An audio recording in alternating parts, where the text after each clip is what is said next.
nicer. You've never used them before.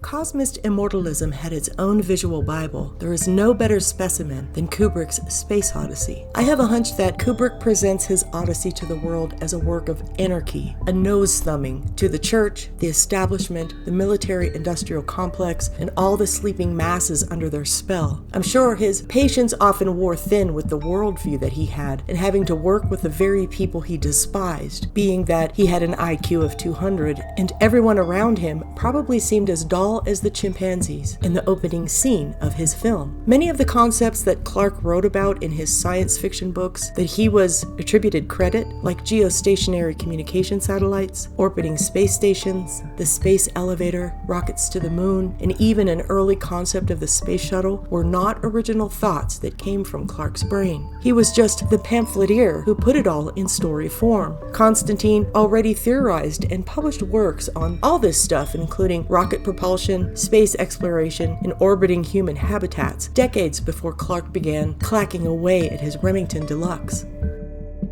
Tsiolkovsky and Fabian socialists such as H.G. Wells, T.H. Huxley and Sons, and Isaac Asimov with his notion of vanguard leadership of the Galactic Empire from his Foundation series, which incidentally mirrored Lenin's idea of a vanguard party that would drive the masses forward to revolutionary consciousness. These men and other technocratic workers of the craft believed that there should be a single political system for the entire universe that should be governed by the most advanced specimens of humanity. Less intelligent and less hardy life forms should simply be eliminated. Tsiolkovsky wrote, quote, "In 1,000 million years, nothing imperfect, such as contemporary fauna, flora, and human beings, will be existing on Earth. Only the best will remain. In the cosmos, there is no place for imperfect, suffering life. Intelligent and advanced planets annihilate such life forms." End quote. H.G. Wells certainly echoed this idea. In an article from 2011 in The New Yorker, quote, "Wells may not have been an expert in any particular scientific field, but he believed wholeheartedly in the idea of science, especially when it came to the rational government of human beings. In book after book, novels and nonfiction alike, Wells hammered home the message that humanity could improve its lot only by entrusting power to a self-selected caste of enlightened technicians who would rule according to the dictates of science. At different times, he called this virtuous elite the New Republicans, the Samurai, and the Open Conspiracy. It can be thought of as an idealized version of the Fabian Society, the elite socialist group to which Wells briefly belonged. He first described this caste in Anticipations, the 1901 book he called the keystone to the main arch of my work. The dominant men of the new time, he writes, will all be artists in reality, with a passion for simplicity and directness, and an impatience of confusion and inefficiency, dedicated to creating the future world state to which all things are pointing, end quote. Incidentally, certain other groups will also be excluded from his elite caste, a quote conveniently left out of the article in The New Yorker.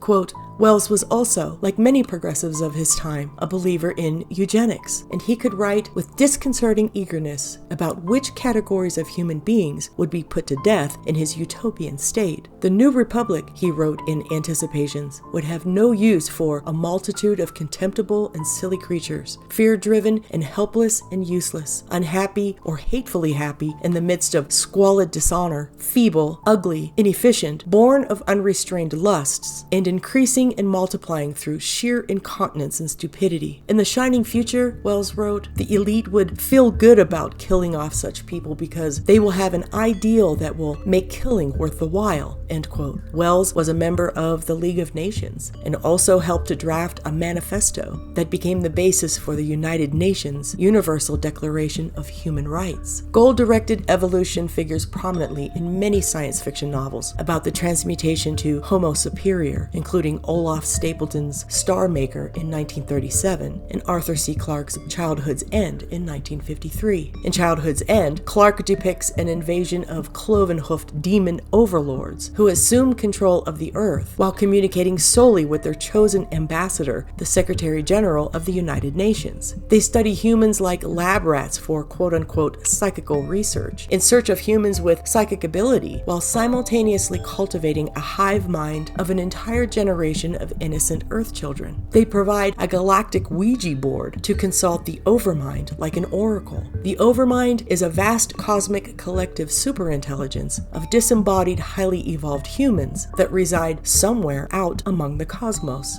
Of course, the presence of the demon overlords brings a utopian golden age, as long as nobody has a single independent creative thought ever, and only to be later nuked into oblivion right after all the Earth children are transported off planet. The demon overlords in Clarke's vision facilitate those humans who have reached the apex of their evolution, are now disembodied, and have become part of the cosmic collective intelligence he calls the Overmind.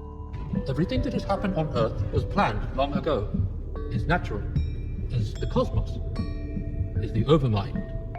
Or as Crowley put it, they no longer exist quote-unquote below in the material universe, but now reside above in this Luciferian Gnostic heaven realm called the Zero, the void that exists outside of space and time and is comprised of pure mind consciousness. The Space Odyssey book series ends when Bowman, who's the space baby returned to Earth to nuke it out of the sky, and then later merges with machine intelligence, with Hal, then evolves beyond that to pure consciousness. Physical body nor monolith machine container no longer necessary.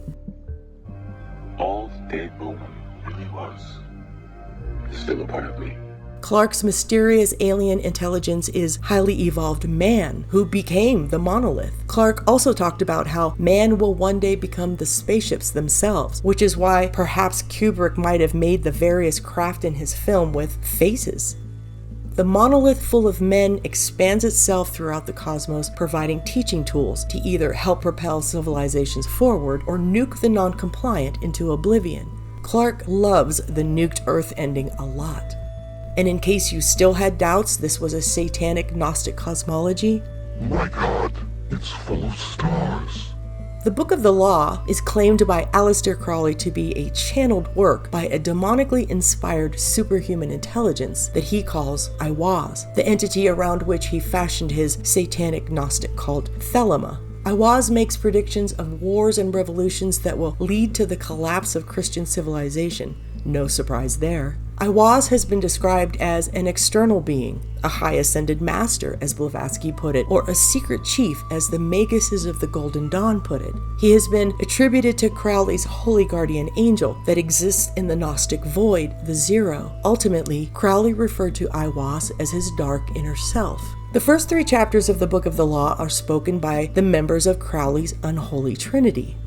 Nut, based very loosely on the ancient Egyptian goddess, who in the book describes herself as quote-unquote infinite space and the infinite stars thereof. Nut is symbolized as the night sky arched over the winged disk and figures below, and described as a sphere whose circumference is nowhere and whose center is everywhere. Hadit, her male counterpart, who dictates the second chapter of the book, is the infinitely small point at the center of the sphere. According to the teachings of Thelema, it is the interaction between these 2 cosmic principles, or opposites, that creates the manifested universe, similar to the Gnostic syzygy.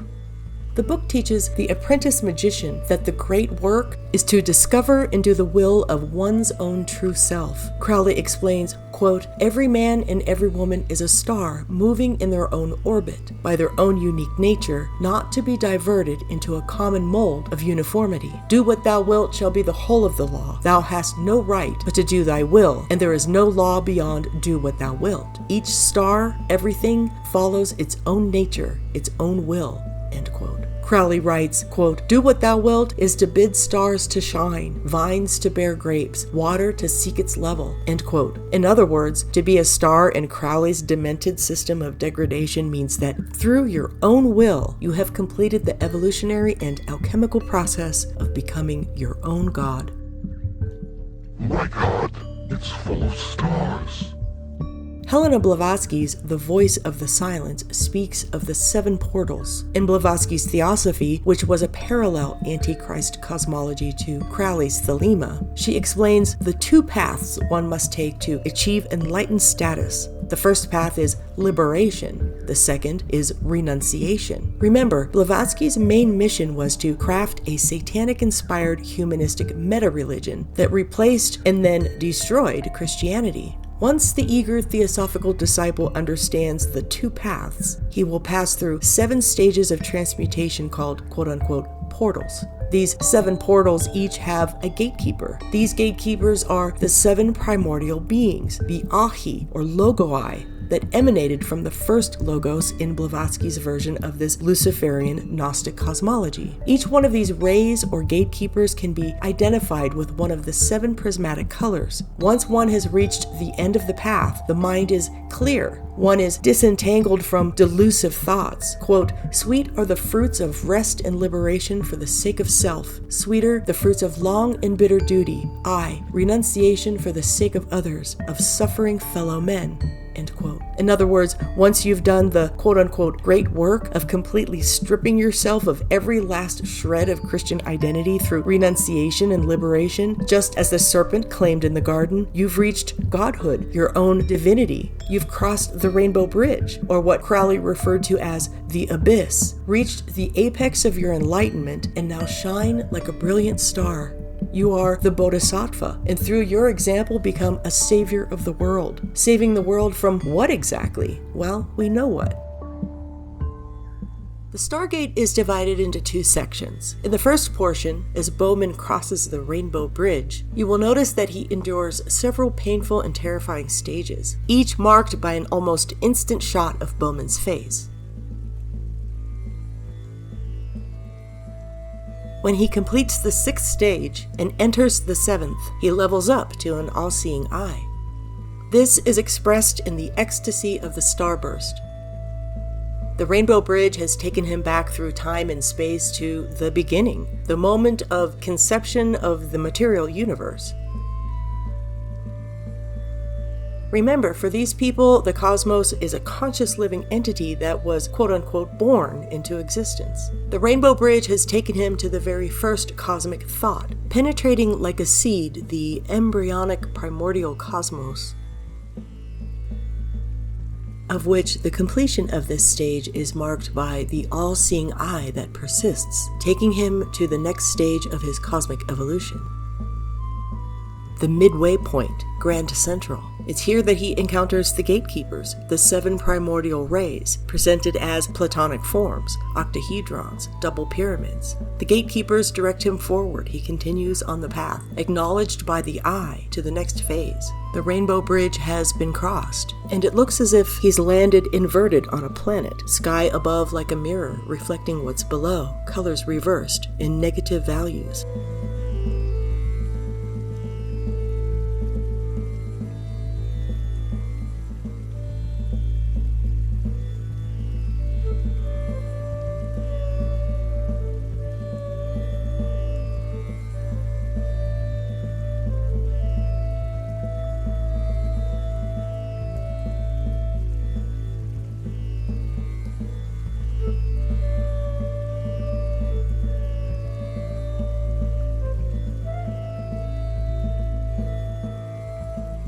It's here that you see his all-seeing eye, still on the path, still evolving, transition through 6 color changes.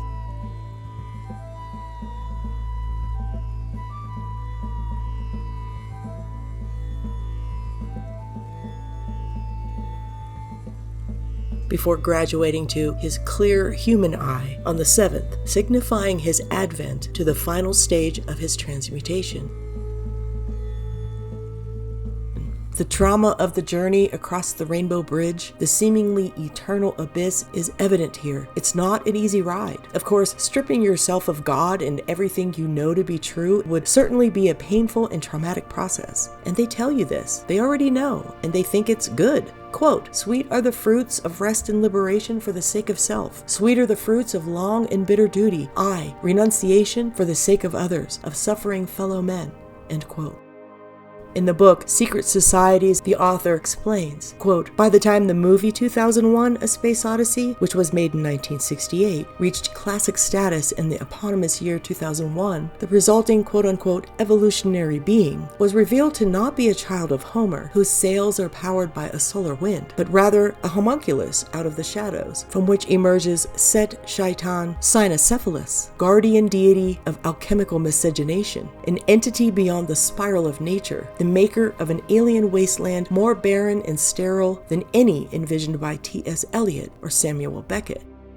The mute monolith of 2001 is the harbinger of what Clarke calls, in another of his works, the Overlord. It is the ashlar of the secret societies. The monolith represents the shaping function of the occult magus, who tames and tampers with the natural world. The 2001 monolith is the stake that impales the divine organic in favor of the anthropomorphic artifice. It is one of the totems of human brainpower and of the cryptocrats, who image themselves the most cerebral of us all. They believe there is no God but themselves, ascendant on the ladder of evolution."